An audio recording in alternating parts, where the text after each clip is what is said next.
প্রিয় দর্শক, শুভ দুপুর। স্বাগত জানাচ্ছি চ্যানেল আইতে। দেখছেন ফ্রেশ প্রিমিয়াম টি তারকা কথন। দর্শক, আমরা শিল্পকে ভালোবাসি এবং অভিনয় শিল্প আসলে আমাদেরকে আনন্দ দেয়। তবে কিছু কিছু অভিনেতা আছেন যারা শুধু অভিনয় করেন না, বরং সেই চরিত্রটাতে আসলে তাদের জীবনটাকে যাপিত করেন এবং চরিত্রটাকে সত্যিকারের অর্থে ফুটিয়ে তোলেন আমাদের কাছে এমনভাবে যে আমরা আসলে বুঝতে পারি না সেটিকে আসলে অভিনয় নাকি বাস্তব কোনো চরিত্র। তেমন একজন অভিনেত্রী যিনি আমাদেরকে হাসান এবং সকল অনুভূতি খুব তীব্রভাবে অনুভব করেন। আমাদের সকলের প্রিয় একজন মানুষ আজ আমাদের সাথে আছেন মুকিত জাকারিয়া। স্বাগত জানাচ্ছি আপনাকে। কেমন আছেন? আসসালামু আলাইকুম। আমি ভালো আছি, থ্যাংক ইউ। আপনার এখন কি কি কাজ চলছে সেটি শুরুতে শুনতে চাই। তবে আমি একটি কাজের কথা জানি যেটি আসলে পুরো বাংলাদেশ জানে, যে এটি আমাদেরই গল্প, খুবই জনপ্রিয়তা পেয়েছে এবং সকল দর্শকরা আসলে দেখছে। এই সম্পর্কে আপনার কাছে শুনবো, সেই সাথে শুনবো আরও কি কি কাজ আপনি করছেন। আপনি ঠিকই বলেছেন, এটাই আমাদের গল্প। এটা মোহাম্মদ মোস্তফা কামাল রাজের। এটি সারা বাংলাদেশে, সারা পৃথিবীর বাংলা ভাষাভাষীর কাছে অত্যন্ত জনপ্রিয়। মানে 2 ঘন্টায় ধর 20 লাখ 25 লাখ হয়ে যায়, সেটা বড় কথা না। মানে সবাই, মানে এটা আবার বৃদ্ধ বনিতা সবাই দেখছে এবং একটি ভালো লাগার ফ্যামিলি গল্প চলে এসছে বাংলাদেশে মানুষের কাছে এবং মানুষ ভীষণ ভালোভাবে উপভোগ করছে। আমার কাছে সারা পৃথিবী জুড়ে বিভিন্ন যারা আমাকে চেনে, যারা আমাকে চেনে না, তারাও পর্যন্ত বিভিন্নভাবে আমার মোবাইল নাম্বার কালেক্ট করে আমার সাথে কথা বলে আমাকে সাধুবাদ দিচ্ছে, ভালো লাগছে। আর এছাড়া কাজ করছি সাগর জাহানের বিদেশ ফেরত, মহল্লা করছি ফরিদুল হাসানের, হিমু আকরামের কাজ করছি পাংখা, ঘুরিতে এসে পাংখা, অনেকের কাজ, মাদুর রাকিবের কাজ করছি, মাদুর রাকিবের একটা সিরিয়াল করছি, ভালো ভালো কিছু কাজ করছি। একই সাথে অনেক কাজ চলছে, একদম ছোট পর্দা থেকে বড় পর্দা সব জায়গায় আমরা আপনাকে দেখতে পাচ্ছি এবং খুব সরবভাবে দেখতে পাচ্ছি। ঈদ নিয়ে কোনো পরিকল্পনা আছে কিনা, বা ঈদের মধ্যে কোনো সিনেমা আসছে কিনা? জি, ঈদের একটা কাজ শেষ করেছি, মেহেদেসের হৃদয়, আর শুধু ডাবিংটা বাকি আছে। খুব শিগগিরই ডাবিংটা হয়ে যাবে, তবে এই রোজার ঈদে সেই ছবিটি মুক্তি পাবে। আর হাসান মোর্শেদের একটি ছবি নিয়ে কথা হচ্ছে, খুব শীঘ্রই ছবিতে শুটিংয়ে যাব। কিন্তু একটি শুটিং করার জন্য প্রিন্স আবু হায়াত মাহমুদের এই ছবিতে সাকিব ভাইয়ের সাথে একটি কাজ করার কথা ছিল, কিন্তু ভিসা জটিলতার কারণে আমাদের 26 জনে যাওয়া এখন পর্যন্ত হয়নি। শ্রীলঙ্কায় শুটিং চলছে, বাকিটা ভিসা জটিলতা কেটে গেলে হয়তো আমরা ভারতের কোনো একটা রাজ্যে গিয়ে শুটিং করব। আমরা তাহলে আরো চমৎকার অনেক কাজ পেতে যাচ্ছি ইনশাআল্লাহ। তবে ঈদের 2টো কাজ শেষ করেছি, আরও কিছু কাজের গল্প শুনছি, এখনো শোনার বাকি, শুনছি, তারপরে শুটিং হবে, পরে সিদ্ধান্ত নেওয়া হবে। এটি আমাদের গল্প, এই সিরিয়ালটির কথা বলছিলাম। চ্যানেল আইতে এখন সবচেয়ে বেশি প্রচারিত হচ্ছে এবং দর্শকরা আসলে সেই রকম ভাবে সাড়া দিচ্ছে। আপনার কাছে আসলে কি মনে হয়, এমন একটি গল্প, অনেক নাটক তো আসলে মানুষ লিখেন, প্রচারিত হয়, কিন্তু কেন আসলে এইটি সেইভাবে দর্শকদের কাছে সাড়া ফেলেছে? আপু, এটা মূল আমার কাছে মনে হচ্ছে কি, এটাই আমাদের গল্প কথাটাই বলে দিচ্ছে, তার এক সময়কার গল্পটাই মনে এখন আমার সাথে যারা কাজ করছে তারা বলার চেষ্টা করছে। সেখানে গিয়ে রিলেট করতে পারছে, আচ্ছা এটা তো আমারই গল্প। প্রতিটা ফ্যামিলিতে যাদের সারা পৃথিবী বাংলা ভাষাভাষী ছড়িয়ে ছিটিয়ে থাকা কারো না কারো ছোট্ট একটি জায়গায় ওই গল্পটা দেখতে পাচ্ছে, গল্পটা রিলেট করতে পারছে, সে কারণেই সে বলছে এটাই আমাদের গল্প। কানেকশনটা যে আসলে তৈরি হচ্ছে, কমিউনিকেশন। শুটিং এর অভিজ্ঞতা কেমন? আপনারা কিভাবে, অনেকে আবার দাবি করছে দর্শকরা যে প্রতিদিন কেন নতুন পর্ব আসছে না, কারণ দর্শকরা এত উত্তেজিত হয়ে বসে থাকে সিরিয়ালটি দেখার জন্য। আমাকে কালকে কলকাতা থেকে 2 জন ফোন করে, শুধু অনেকেই ফোন করে, অনেকবার ফোন করে, তাদের কথা হচ্ছে তাদের মন সাইছে না, কারণ হচ্ছে সপ্তাহে 2 দিন তাদের ভালো লাগছে না। যেমন আপনি শুনে অবাক হবেন, কালকে তাহিরি নামে এক ভদ্রলোক, উনি HSBC ব্যাংকে জব করতেন, উনি এখন কানাডায় আছে। উনি কালকে আমাকে ফোন করে বললো উনি আর ওনার ওয়াইফ সকাল থেকে রাত অবধি পর্যন্ত 25 পর্ব দেখা শেষ। মানে এটা হচ্ছে ভালো লাগার একটা জায়গা, যে উনি আমাকে এক বাক্যে বললো, আমরা হাজব্যান্ড ওয়াইফ বসে মুকিত ভাই কিছু ফুড নিয়েছি, একবারে বসে 25 পর্ব দেখে নিয়েছি। তো ওনার প্রশ্নটা হচ্ছে ক্যানাডা থেকে শুধু এতটুকু বলেছে, আপনার রাজভাইকে আমাদের রেসপেক্ট সালাম দিয়ে বলবেন আমরা একটু প্রতিদিন দেখতে চাই। এটা তো সম্ভব না রে ভাই। আর শুটিংয়ে আমরা কি করি, শুটিং যে কখন করে আমরা নিজেও যাই না, আমরা ভীষণ মজা করি রাজভাই সেটে, সবাই সেটে, সাগর ভাই সেটে, ফরিদ ভাই সেটে, ইভেন হিমু আকরামের সেটে, হিমু আকরামের ঘুরিতে এসে পাঙ্খা আমরা মানে সারাক্ষণ মজা করে, আমি মম আপা আমরা সবাই সীমান্ত আমরা ভীষণ মজা করে করে শুটিং করি। এবং নাটকটা কি আগেই পুরোটা লেখা হয়ে গিয়েছিল নাকি নতুন করে দর্শকদের চাহিদা অনুযায়ী এডিট করা বা লেখা না হচ্ছে? না আপু, পুরো নাটক আগে থেকে লেখা, স্ক্রিপ্টেড, পুরো নাটক আগে থেকে লেখা, যে একদম ইনস্ট্যান্ট বসে বসে লেখা, না না না না, এটা তো সম্ভব না। এই নাটকটির প্রতি দর্শকদের এত আগ্রহ এবং সবাই এত পছন্দ করছে, আপনি আপনার চরিত্রটি করতে আসলে কেমন উপভোগ করছেন? আমি আসলে এই ধরনের ক্যারেক্টারে নিজেকে কখনো দেখতে চাইনি। ইমিন সেন্স হচ্ছে আমি একটি কর্পোরেট হাউসে কাজ করতাম, সেখানে কিন্তু এই ধরনের সিচুয়েশন আমি পড়িনি। তো যখন আমাকে রাজ ভাই ডিরেকশন দিচ্ছিল, বলছিল যে যখন স্ক্রিপ্টটা পড়েছে, আমি দেখলাম যে এটা আমার সাথে কখনো মিলে না, একমাত্র এই নাটকে আমার সাথে মিলে না, সেরকম কাজটা আমি করেছি। কাজটা করতে খুব দুরূহ ব্যাপার ছিল এবং ওই ক্যারেক্টারটা প্লে করে সে ভেরি ডিফিকাল্ট অ্যান্ড টাফ ছিল, কিন্তু রাজ ভাই অ্যাকসেপ্ট করে নিয়েছে এবং মনির ভাই, রকুন ভাই, সবাইকে কৃতজ্ঞ যে এই ধরনের কাজ করতে পেরেছি। তবে এখন যখন এসে দেখছেন যে মানুষ এত ভালোবাসছে এবং নাটকটি এত জনপ্রিয়তা অর্জন করছে, তখন কেমন লাগছে? তখন কি মনে হচ্ছে যে সিদ্ধান্তটি নেওয়া ঠিক হয়েছে আসলে? আমার কাছে বড় যে সিদ্ধান্ত নেওয়াটাই ঠিক ছিল, খুব ভালো লাগছে। এবং এই নাটকে যারা অ্যাক্টিং করেছে সবাই ভীষণ সাপোর্ট করেছে আমাকে, ভীষণ, বিশেষ করে সাজ্জাদ ভাই, রাজ ভাই, রকুন ভাই, মানে আমাকে কি বলবেন যে মণি ভাই, আমাদের ডিওপি মণি ভাই ভীষণ হেল্প করেছে আমাকে। এবং আমি যদি দর্শকদের জায়গা থেকে আসলে বলি, দর্শকরা একটা ক্লিপই বারবার করে দেখছে, ফেসবুকে যেভাবে আসছে এত পছন্দ করছে, আপনার কাছে আসলে কি মনে হয়? দর্শকদের অনেক প্রশ্ন নাটকটি নিয়ে, যে কেন এত জনপ্রিয়তা পাচ্ছে। আপনি বলছিলেন যে কানেক্ট করে রাখার যে ব্যাপারটি, আপনি ঠিকই ধরেছেন সামান্তা আপু, কানেক্ট করে ধরে রাখার ব্যাপারটা, মানে ওনারা দেখে ফেলেছে যে ওনার সেই সময়কার, এখনকার চলন্ত অবস্থায়, চলতি অবস্থায় কোনো না কোনো কারণে কোনো না কোনো ক্যারেক্টার তাদের কাছে ভেসে উঠেছে ওই মুহূর্তে, আচ্ছা এটা তো আমার গল্প, এটাই তো আমার গল্প, এটাই আমাদের গল্প। এবং সামনের দিকে আসলে কোন দিকে মোড় নেবে, আমাদের জন্য কি কোনো টুইস্ট আছে? তো আমি কিছুই বলতে পারবো না, রাজ ভাইকে একদিন নিয়ে আসলে তারকা কথা হলে উনিও তো বলতে পারবেন। এটা আমার দ্বারা বলাটা ভেরি ডিফিকাল্ট অ্যান্ড টাফ, কারণ আমি এটা সম্পর্কে কিছুই জানি না। তবে এটা এভাবে আসলে আমাদেরকে মহাবিষ্ট করে রাখো, সেটি আমাদেরও প্রত্যাশা। আমরা আবার আপনার কাজে ফিরে আসি। এই যে সিনেমায় আসা, বিজ্ঞাপন থেকে আসা, এবং আপনার আর অন্য একটি ইন্টারভিউতে আমি শুনেছিলাম যে আপনার আসলে কখনো আগে প্ল্যান ছিল না যে অভিনেতা হব, হঠাৎ করে হয়ে যাও, এটা একটু শুনতে চাই যে কিভাবে? এটা আসলে অনেকবার বলেছি, সেটি হচ্ছে যে আমি একটা মাটিসা কোম্পানিতে কাজ করতাম, সেই কোম্পানি একদিন হঠাৎ শরাফ আহমেদ জীবন ভাই এসছেন, এসে উনি আমার সাথে খুব মিসবিহেভ করছেন, ভীষণ মিসবিহেভ করে। কারণ তার আগে সরব ভাই আমাদের অফিসে মাঝে মাঝে, কীর্তি রঞ্জন বিশ্বাস নামে একজন আঁকি শিল্পী আছে আমাদের অফিসে, ওরা কাছে মাঝে মাঝে ছোটো ভাই বড় ভাইয়ের মতো মাঝে মাঝে আসে থাকে, অনেক আগের কথা। তো আমাকে দেখিয়ে দিয়েছে সরোয়ার, আমার খুব পরিচিত এবং খুব ভালো মানুষ উনি, ঠিক আছে, এতটুকু কয়েকটা দেখা। ওই সময় রাজ, তারপরে আপনার আদনান রাজীব, শরফ আহমেদ জীবন ভাই ছিল না, অন্যরা ছিল, ওনার পাশে দাঁড়িয়ে ছিল, উনি একটা চা খেয়ে চলে গেছেন। পরের দিন দেখলাম যে জীবন ভাই এখানে পকেটে এই ঝাঁকড়া চুল, এসে আমাকে খুব বকাঝকা করছে ভীষণ। হঠাৎ এসে বাইরে একজন লোক এসে, আর আমি তখন কোকাকোলার একটা প্রেজেন্টেশন ছিল, কোট টোট পরা ছিলাম, উনি এত বকাবকি করছিল, আমি ওনাকে কোনো মতে, সাইডে একটা বোর্ডরুম ছিল, খালি ছিল, বোর্ডরুমে ঢোকার পরে ওর দিকে আরও জোরে উত্তেজিত হয়ে আমাকে বকাঝকা করছেন। আমি বোর্ডরুমে এইভাবে দাঁড়িয়ে আছি, ওরা কথা শেষ হওয়ার পর কয়েক সেকেন্ড পর বললাম চা খাবেন, উনি এসে আমাকে জড়া ধরলো, বললো উনি আমার টেম্পার দেখছে, কারণ উনি 17 মাস হয়ে গেছে একটু গল্প লিখে রেখেছে, গল্পটা উনি করতে পারছিলেন না। গল্পটার নাম হচ্ছে, আমার জীবনের প্রথম নাটক, সেটার নাম হচ্ছে শাড়ি, ওখান থেকে শুরু। আর আমি মজা করে বলি যে আর 6টি টিনেজ গার্লফ্রেন্ড হলে আমার 100টা টিবিসি হয়ে যাবে, তো আমি বাংলাদেশে হাইস্ট টিবিসি করব যদি আর 6টি টিনেজ গার্লফ্রেন্ড পেয়ে যাই। এখন আপনি নিজের অভিনয় জীবনটাকে কিভাবে ওন করছেন?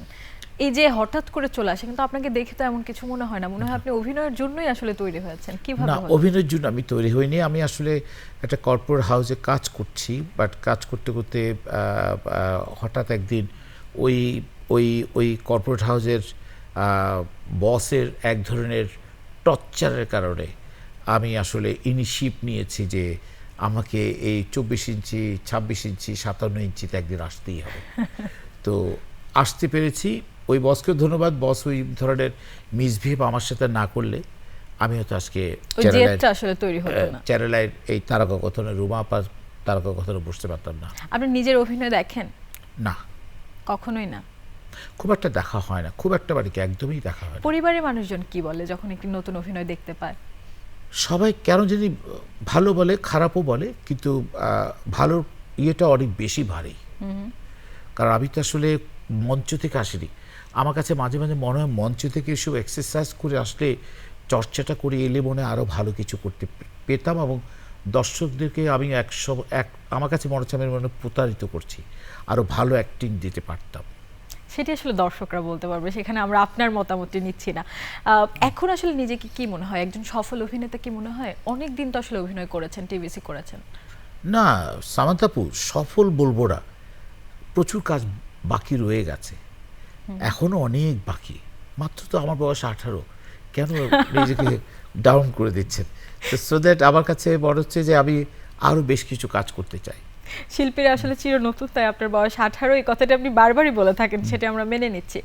এবং যে কোনো কাজের স্বীকৃতি পেতে আসলে কেমন লাগে? আপনি তো অনেক অ্যাওয়ার্ড পান, অ্যাওয়ার্ড পাওয়ার পরে আসলে কেমন লাগে? আসলে এই অ্যাওয়ার্ডটা নিয়ে আমার অনেক কথা আছে। আমি একমাত্র ব্যক্তি যে খুব দৃঢ় গলায়, দৃঢ়ভাবে বলেছি যে প্লিজ আমাকে আর অ্যাওয়ার্ড দিবেন না। কারণ এই অ্যাওয়ার্ড ফাংশনসগুলো, দু একটি অ্যাওয়ার্ড ফাংশন ছাড়া বাকিগুলোকে নিয়ে যেভাবে কুলুষিত করছে সবাই মিলে, সেটি আসলে খারাপ লাগে। সবাই একটু একটু একটু পরীক্ষিত মানুষদেরকে অ্যাওয়ার্ড দিলে ভালো হয়। পরীক্ষিত বলতে বোঝাচ্ছি যে যেটার যোগ্য তাকে সেই জায়গায় অ্যাওয়ার্ড দেওয়া উচিত। তাকে যোগ্য মনে করছে কারা, তাদেরও তো যোগ্যতা থাকতে হবে। আমি দু একটি অ্যাওয়ার্ড ফাংশন ছাড়া ক্ষমা চেয়েছি, বাকিগুলো যেভাবে অ্যাওয়ার্ডস ফাংশনগুলো অ্যারেঞ্জ করে যেভাবে অ্যাওয়ার্ডস দিচ্ছে, যারা নিচ্ছে, আমি সেদিন একটি জায়গায় বলেছি যে একটি মেয়েকে আমি দেখেছি যে সে 1 বছরে 12টা অ্যাওয়ার্ডস নিয়েছে। ওনার অ্যাওয়ার্ডের ওখানে লেখা অ্যানাউন্স করেছে শ্রেষ্ঠ মডেল। উনি গেল বছর 2024-25 একটি বিজ্ঞাপন করেনি, ওনাকে শ্রেষ্ঠ মডেল হিসেবে অ্যাওয়ার্ড দিচ্ছে। তো এটা একটু হাস্যকর না? তো এই জাতীয় প্রোগ্রামগুলোতে যখন যাই, যখন দেখি এই ধরনের প্রোগ্রাম হচ্ছে বা এই জাতীয় অ্যানাউন্স হচ্ছে বা এই জাতীয় অ্যাওয়ার্ডস নিচ্ছে, তখন আমি আস্তে করে চলে যাই, আমি থাকি না ওখানে। আমি অনেক অ্যাওয়ার্ড ফাংশনস থেকে চলে এসেছি। খারাপ লাগে, কারণ হচ্ছে কি, যাকে যোগ্য ব্যক্তি, যিনি যোগ্য আর যিনি ওনাকে যোগ্য মনে করেছে, তাদের দুজনের সমন্বয়ের অভাব আছে আমার কাছে মনে হচ্ছে। মডেলিং এর কথাটা আনলেন, আপনি নিজেও একজন মডেল। আপনার কাছে আসলে অভিনয় এবং মডেলিং দুটো থেকে কোনটা বেশি ভালো লাগে? আমি ভীষণভাবে এনজয় করি মডেলিংটা। কারণ 20 সেকেন্ড 40 সেকেন্ডের সামান্তা আপু একটা প্রোডাক্ট মিনিং বুঝিয়ে দেওয়া it's a very difficult and tough. আর আমাকে মডেল বলে লজ্জা লাগে। মডেল হচ্ছে আদিল হোসেন নোবেল। নোবেল ভাই হচ্ছে রিয়েল মডেল আমার কাছে মনে হচ্ছে। আপনি বাংলাদেশে কার কার অভিনয় দেখেন বা দেখতে ভালো লাগে? সবার অভিনয় আমাকে ভীষণ মুগ্ধ করে। মানে এখন যারা অ্যাক্টিং করছে, যারা আসছে 2 বছর ধরে দাবিয়ে বেড়াচ্ছে, তাদের অ্যাক্টিং দেখে তো আমি থান্ডার, এবং ভীষণ ভাল লাগে। কার কথা বলবো, কার কথা বলবো না, সবাই ভীষণ, সামান্তাপু ভীষণ ভালো অ্যাক্টিং করছে। এবং শুরুর দিকে যখন অভিনয় করতেন তখন কিন্তু আসলে সবকিছু অন্যরকম ছিল। এখন আমরা এত ফাস্ট হয়ে যাচ্ছি, পৃথিবীটা এত দ্রুত আগাচ্ছে, সবকিছু কিন্তু চেঞ্জ হয়ে গেছে। এই যে একটা পরিবর্তন এসেছে, এরপর অভিনয় জগৎটাতে আসলে কি পরিবর্তন এসেছে বলে আপনার মনে হয়? দেখুন সামান্তাপু, এখন না সবার হাতে হাতে অ্যান্ড্রয়েড ফোন, সবার হাতেই কিন্তু একটি সিনেমা, সবাই কিন্তু সারা বিশ্ব ঘুরে বেড়ায়। আজকাল ক্লাস 6-7-এর ছেলে মেয়েদের কাছে অ্যান্ড্রয়েড ফোন আছে। সে অ্যান্ড্রয়েড ফোন থেকে কোরিয়া ফেস্টিভ্যালের বেস্ট ফিল্ম, পুসান ফেস্টিভ্যালের বেস্ট ফিল্ম, রাশিয়ান ফিল্ম ফেস্টিভ্যালের বেস্ট ফিল্ম, লন্ডন ফিল্ম ফেস্টিভ্যালের বেস্ট ফিল্ম, তারা কিন্তু হাতের মুঠোয় 6-7 থাকা অবস্থায় কিন্তু দেখে ফেলতেছে। তারপরেও সামান্তাপু, তারপরেও এই ফেস্টিভ্যালের বেস্ট ফিল্ম অ্যাওয়ার্ডস যেগুলো পেয়েছে, গ্র্যামি অ্যাওয়ার্ড, অ্যাওয়ার্ড, যেসব অ্যাওয়ার্ডসগুলো পাচ্ছে, সেই সব ফিল্মগুলো যখন তারা দেখছে, এই ইয়াং জেনারেশন যখন আমাদেরকে এসে বলে এক্সকিউজ মি, একটা কি ছবি তুলতে পারি, তখন নিজেকে খুব গর্ববোধ লাগে যে এটি আমার কাছে বেস্ট প্রাইজ মনে হয়েছে, বেস্ট অ্যাওয়ার্ড মনে হয়েছে। এই যে দর্শক তৈরি হচ্ছে সবকিছু দেখে এবং সবকিছু যাচাই করে সূক্ষ্মভাবে দেখার যে ক্ষমতাটা দর্শকদের মধ্যে তৈরি হচ্ছে, আপনার কি মনে হয় যে এই জন্য যারা অভিনয় করছেন তাদের চ্যালেঞ্জটা আরো বেড়ে গিয়েছে একদম বেস্ট কাজটা দেওয়ার? ডেফিনেটলি সামান্তাপু, এটা তো অসাধারণ কোশ্চেন করেছে, থ্যাংক ইউ। সত্যি আমরা যত বেশি ডেভেলপ হচ্ছে। এই যে ইয়াং জেনারেশন বলেন, অন্য পার্সনরা বলেন, যেভাবে যত ফিল্ম হাতের মুঠে যখন একটা ফিল্ম চলে আসে, সে যখন দেখে তার সাথে কম্পেয়ার করেই তো আমার কাছে এসে বলে, এক্সকিউজ মি, আপনারা এইটাই আমাদের গল্প, অমুক সাগর জাহারের বিদেশ ফেরতের নাটকের ওই অংশটা দেখে আমি মুগ্ধ হয়ে গেছি, এটা আমাদের গল্প রাজভাইয়ের ওই নাটকের ওই অংশ বিশেষের দেখে আমি মুগ্ধ হয়ে গেছি। আমি না মিলাতে পারি না। ওরা এত ভালো ভালো অ্যাক্টিং দেখার পর আমার কাছে এসে যখন বলে এক্সকিউজ মি, একটা ছবি তুলতে পারি, তখন রিয়েলি নিজের কাছে অন্যরকম মনে হয়। তখন নিশ্চয়ই অভিনেতা হিসেবে সার্থক মনে হয় নিজেকে। এক্স্যাক্টলি সামান্থা আপু। এবং যারা নতুন অভিনয় করতে চায়, একদম তরুণ, যাদের অভিনয়ের সাথে এখনো কোনো সম্পৃক্ততা নেই, আপনি নিজেই মঞ্চ থেকে আসেননি বলছিলেন, অনেকের মধ্যে কিন্তু এমন একটা ভয় থাকে যে যেহেতু প্রশিক্ষণ নেই, অভিনয়টা আমি কিভাবে শুরু করব, তাদের উদ্দেশ্যে আপনি কি বলতে চান? আমি শুধু এতটুকু বলবো, সামান্থা আপু, শিখে আসাটা ভালো। শিখলে নিজেকে অনেক পরিপক্ক মনে হবে, কাজগুলো করতে খুব সহজ হবে। কারণ আমার মতো আনাইরি লোকরা আসলে অনেক কষ্ট করে আজকে এই জায়গাটা এসেছি। কিছু ভালো ভালো ডিরেক্টরসকে ওই সময় পেয়ে গেছি বিধায় আমি আজকে এই চ্যানেলে তারা কত রুমাপার অনুষ্ঠানে বসতে পেরেছি।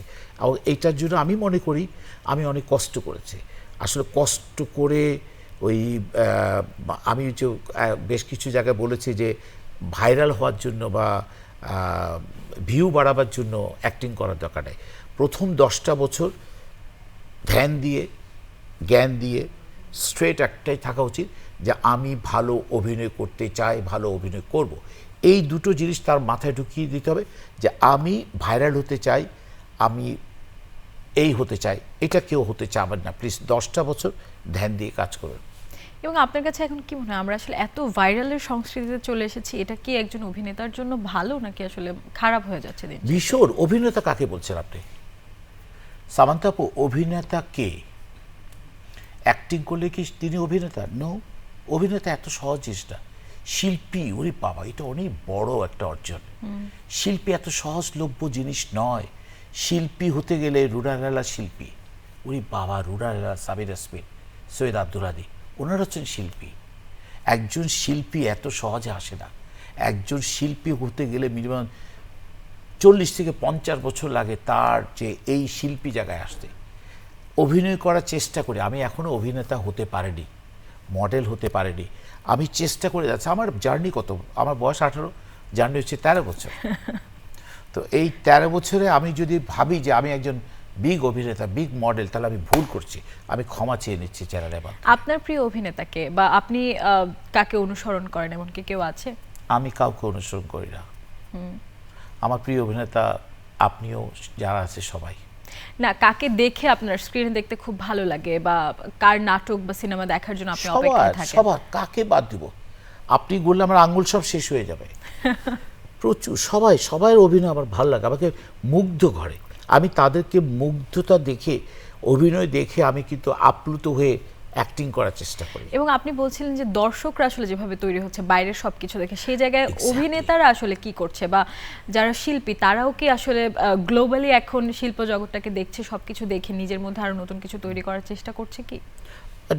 ডেফিনেটলি। কারণ না করলে কিন্তু আপু, এই যে যেসব নাটকগুলো এসছে, যেসব নাটকগুলো সমাদিত হচ্ছে সামান্থা আপু, সেটা মূল কারণটা হচ্ছে ওই যে ছেলেটি আমার নাটক দেখছে, যে মেয়েটি আমার নাটক দেখছে, যে ভদ্রলোক ভদ্রমহিলা আমার নাটক দেখছে, তিনি নিশ্চয়ই কোরিয়ান ফেস্টিভ্যালের সিনেমাগুলো দেখছে, পুসান ফেস্টিভ্যালের সিনেমাগুলো দেখছে, রাশিয়ান সিনেমা, ইরানি সিনেমাগুলো দেখছে। ওইটা দেখার পরও তিনি কিন্তু আমার নাটকটাও দেখছে। তার মানে কি, উনি কম্পেয়ার করে দেখছে, উনি নিজেই, ওনার ভিতরে একটা ফিল এসছে যে আমার দেশের নাটক ওই দেশের তুলনায় অনেক ভালো হচ্ছে। তার মূল প্রমাণ হচ্ছে এটাই আমাদের গল্প, বা সাগর জাহানের বিদেশ ফেরত, বা ফরিদুল হাসানের মহল্লা, হিমু আকরামের ঘুরিতেছে পাখা, এইসব বিখ্যাত নাটকগুলো চলে এসেছে আমি মনে করি। এবং যখন শুটিং করেন, এর আগে নিজেকে কিভাবে প্রস্তুত করেন, বা আসলে এই জগৎটার প্রতি মানুষের আগ্রহ অনেক বেশি, সবাই জানতে চায় যে কিভাবে আসলে অভিনেতারা নিজেকে প্রস্তুত করে, একটি শুটিং কতক্ষণ ধরে চলে? যদি এটি আমাদের গল্প নাটকের কথাই বলি, আপনারা 2টি পর্ব বানানোর জন্য সপ্তাহে কতক্ষণ ধরে শুটিং করছেন বা কিভাবে সবাই প্রস্তুত করছে নিজেকে? সামান্থা আপু, 2 পর্বের জন্য রাজভাই মিনিমাম 3 দিন 4 দিন সময় নেয়। খুব ধরে ডেলি হতে 3টি 4টি 5টি বেশি সিকোয়েন্স উনি করেন না। এবং পুরো গল্পটা আমাদেরকে 4-5 দিন আগে স্ক্রিপ্টটা পাঠিয়ে দেয়। স্ক্রিপ্টটা ভালো মতো পড়িনি, স্পটে গেলে রাজভাই একটু রিহার্সেল করায়, রিহার্সেল পরে সাথে সাথে বসিয়ে দেয়, তারপর তো মাশাআল্লাহ তার মানে আলহামদুলিল্লাহ আপনারা সপ্তাহে 2টি পর্বের জন্য পুরো সপ্তাহ ধরে কাজ করছেন। মোটামুটি ধরে নেন অলমোস্ট। ওকে, এবং এটি আমাদের গল্প সহ আরও আপনার যেসব কাজ আছে, চলছে এবং ভবিষ্যতে আসছে সবকিছুর জন্য শুভকামনা। আমরা আশা করছি আপনার সিনেমা আমরা এদের মধ্যে পাবো, এবং ইনশাআল্লাহ। যেটি শুটিং আটকে আছে সেটিও ইতিমধ্যেই হয়ে যাবে। আপনাকে অনেক অনেক ধন্যবাদ আজকে আমাদের সাথে সময় দেওয়ার জন্য। আপনাকেও ধন্যবাদ। সবাই চ্যানেল আইর সাথে থাকবে, চ্যানেল আইর সাথে থাকবে, চ্যানেল আইর সাথে থাকবে।